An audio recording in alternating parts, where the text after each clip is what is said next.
여름철 마트엔 색색까지 채소들이 한가득이다. 물론 요즘은 비닐하우스 덕분에 사계절 구경이 가능하지만 햇볕을 듬뿍 받고 자란 제철 채소가 더 건강을 지켜줄 것만 같은 기분이 드는 건 어쩔 수 없다. 그래서 여름 밥상은 다른 계절보다 훨씬 풍성할 수밖에 없다.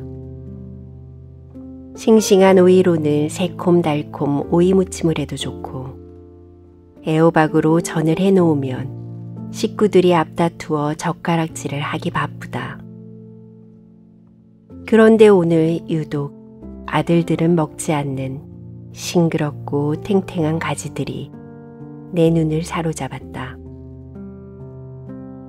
왁스를 입힌 듯한 보라색 표면에 반짝이는 광택에 끌려 한 묶음을 집어 얼른 장바구니에 넣었다.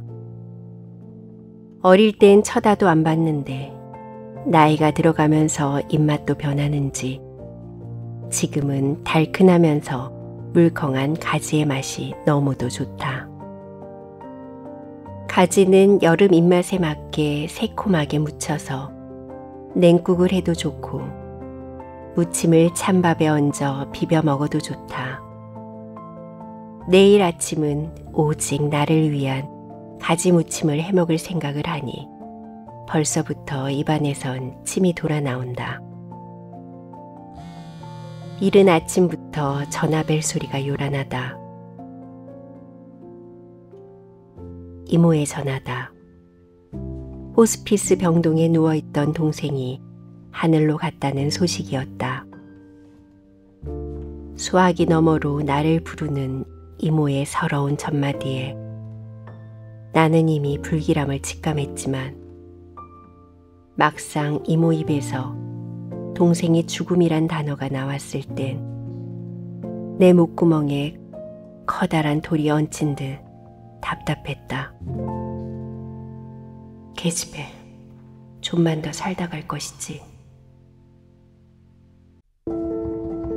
과거의 내 기억 속 언제도 이렇게 울컥 목이 맨 적이 있다.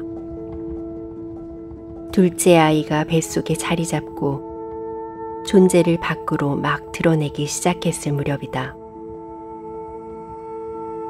늦은 밤 전화벨이 울렸다. 여기 세브란스 병원입니다.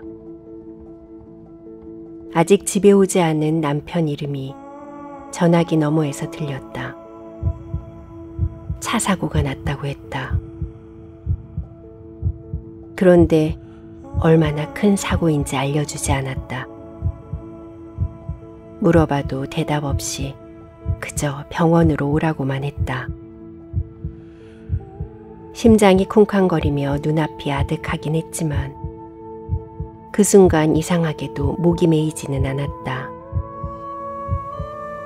응급실에 누워있는 남편은 제 정신도 제 모습도 아니었다. 응급 조치 후 미처 닦지 못한 피가 옷이며 얼굴이며 여기저기 범벅이었다. 팔다리엔 붕대가 감겨있고 입을 달싹 댈 때마다 처참하게 부러진 이가 덜컹거리는 것이 보였다. 시간이 갈수록 남편은 복통을 호소했고 남편의 배는 바람을 집어넣은 듯 점점 부풀어 올랐다. 결국 응급으로 수술방에 실려 들어갔다. 잠시 후 장이 끊어진 것 같다는 의사 선생님의 말을 들었다. 장이 끊어지는 게 뭘까? 진짜 싹둑 자르듯 끊어진다는 건가? 애끓다, 애닳다, 애달프다, 애바쁘다, 애슬프다, 애쓰다, 애타다. 장 끊는 고통이 이렇게 많은데 아무리 생각을 해봐도 남편의 애는 대체 어떤 고통이란 것인지 공감할 수 없음이 난 안타까웠다. 결국 남편의 끓는 고통은 내게 전달되지 못했고 동틀 무렵부터 수술은 시작되었다.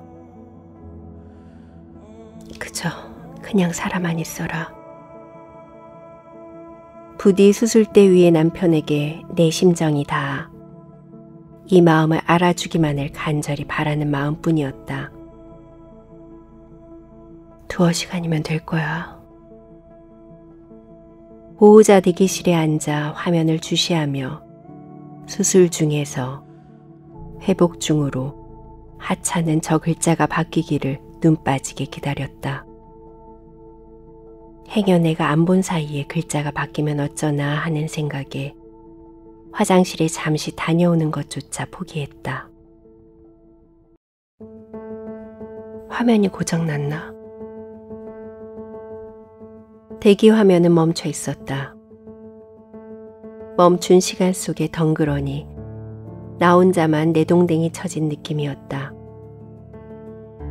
정오를 지나 늦은 오후가 되었는데도 남편은 계속 수술 중이었다. 손발이 저려오기 시작했다. 그런데 몸뚱아리가 미친 것인지 마음이 미친 것인지 배가 고파왔다. 아까까지 애끓던 내 애가 드디어 미친 것이다. 남편은 생사를 넘나드는 절제절명의 이 상황에서 하필이면 이 순간 왜 배고픔이 느껴지는 것인지 나의 본능에 환멸감이 밀려왔다. 그런데 아이가 슬쩍 나를 건드렸다. 그제야 내가 홀몸이 아닌 것을 깨달았다. 뱃속의 아이는 어떡하지? 대기실 밖으로 나왔다. 시간은 멈춰 있는 게 아니었다. 건물 앞 도로엔 수많은 자동차들이 지나다니고 사람들도 아무렇지 않게 일상 속을 바삐 걸어 다녔다. 단지 시멘트 벽 하나를 사이에 두고 있을 뿐인데도 병원의 공간은 이곳의 평화와는 철저하게 단절된 곳이었다. 스멀스멀 치킨 냄새가 코를 자극해왔다. 한치의 망설임도 없이 안으로 들어섰다. 그리고 주문한 다리 한 조각을 받았다. 황금빛의 바삭한 할아버지 치킨 한 조각은 입에서 녹는 듯 했다. 그러나 입속의 황홀함과는 다르게 내 목구멍은 넘기기를 한사코 거부했다. 커다란 사탕 같은 게 목에 걸린 기분이었다. 눈앞이 뿌옇게 흐려졌다.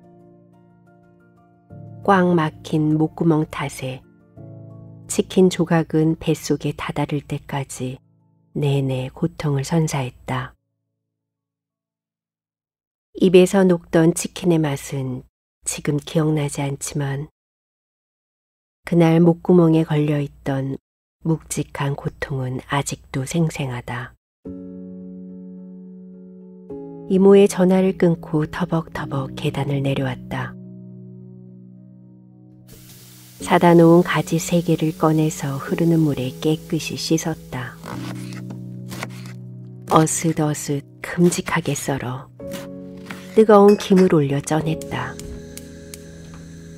갖은 양념에 국간장으로 간 맞춰 조물조물 주물러 놓은 후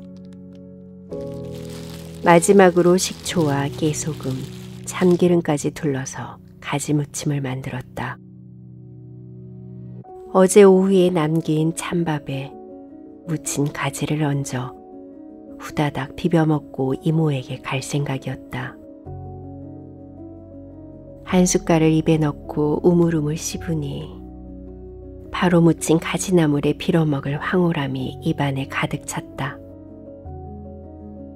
그러나 이내 동생의 죽음 앞에서 또다시 가슴이 묵직해 오더니 결국 갈비뼈에 금이 간 것처럼 뻐근해 왔다. 그러나 생존 본능일까?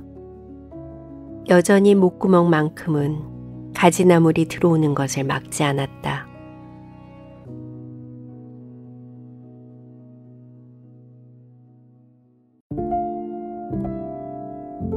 입에 쑤셔 넣은 물컹한 가지들은 힘주어 꼭꼭 씹을 새도 없이 이내 목구멍의 묵직함을 뚫고 술술 넘어갔다. 이런 나처럼 아빠도 엄마를 보내며 밀려오는 상실의 고통 때문에 차마 들어가지 않는 밥 숟가락을 애써 목구멍으로 구겨 넣진 않으셨을까? 여보, 병원 가서 허리 주사 좀 맞고 며칠 쉬었다 나와요. 아빠가 엄마를 병원으로 보내시면서 나눈 마지막 인사다. 우리들 모두 가볍게 생각한 엄마의 허리 통증은 척추에 실금이 간 것이 그 원인이었다. 그저 누워만 있으면 되는 것이니 불편할 뿐 생명엔 지장이 없다고 그땐 생각했다. 그러나 문제는 엄마가 신장이식 환자라는 점이다. 과다한 약물 투여는 신장 환자에겐 독약이다. 그러나 엄마의 통증은 일반 진통제로 멈출 수 없기 때문에 점점 더 강한 진통제를 써야 했다. 강한 진통제는 신장에 무리를 주었고 그것을 완화하기 위해 투여한 수액은 면역이 약한 엄마에게 급기야 폐렴까지 몰고 왔다. 결국 엄마는 폐혈증으로 돌아가셨다. 이것이 당신 발로 걸어서 들어가신 병원에서 보름 만에 사자가 되어 끝내 못 나오신 일이다. 우리 집과 담장 하나 사이에 엄마 병실이 있었다. 그러나 아빠는 이번 내내 단 한 번도 엄마를 만나러 가지 않으셨다. 하지만 엄마는 혼자 계신 아빠의 식사를 걱정하셨다. 식사를 챙기러 집에 가끔 들러보면 아빠는 뭔가를 드셨는지 설거지까지 깨끗이 해놓으셨다. 드시긴 드신 걸까? 아니면 먹는 둥 마는 둥 먹다가 마신 건 아닐까? 그래도 뭐든 드신 듯하니 내심 안심은 되었다. 그러나 한편으론 엄마를 찾지 않는 아빠가 섭섭하기도 했다. 엄마의 병색이 점점 악화될수록 아빠는 점점 화만 늘었다. 왜 아무도 당신을 챙기지 않느냐는 것이 그 이유였다. 철없는 아이도 아니고 이게 투정 부릴 이유가 될까 하는 생각에 참 어이없고 한심했다. 아빠의 이기심에 몸서리까지 쳤었다. 엄마가 없는 자리, 돌이켜보면 덩그러니 홀로 남겨진 식탁에서 아빠는 성큼 다가오는 이별을 직감하셨을 것이다. 무섭게 다가오는 고통이 무엇을 해야 사라질까 고민했을 것이다. 이모의 전화를 받고도 가지를 열심히 묻히던 나의 태도나 수술방에 들어간 남편을 기다리다 배고픔에 이끌려 움직이던 나처럼 말이다. 그래서 아마도 아빠는 달랑 밥 하나에 반찬 하나 놓고 먹기 시작했을 것이다. 결국 목구멍 끝까지 차올라오는 목매물, 우물우물 씹어서 피하고 싶은 고통과 함께 넘겼을 것이다.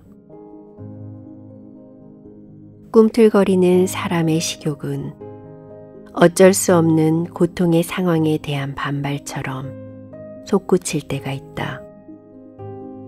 내게 밀어닥친 슬픈 에피소드와는 상관없이 입안으로 꾸역꾸역 잘도 빨려 들어가는 물컹한 가지 무침처럼 말이다.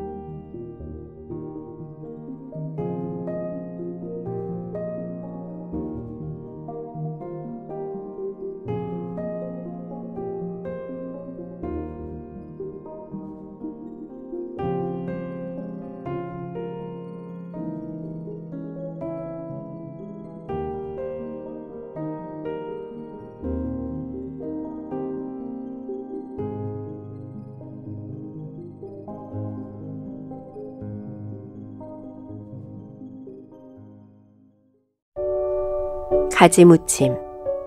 오디오 작가 은교. 제작 나디오. 나를 위한 오디오 나디오.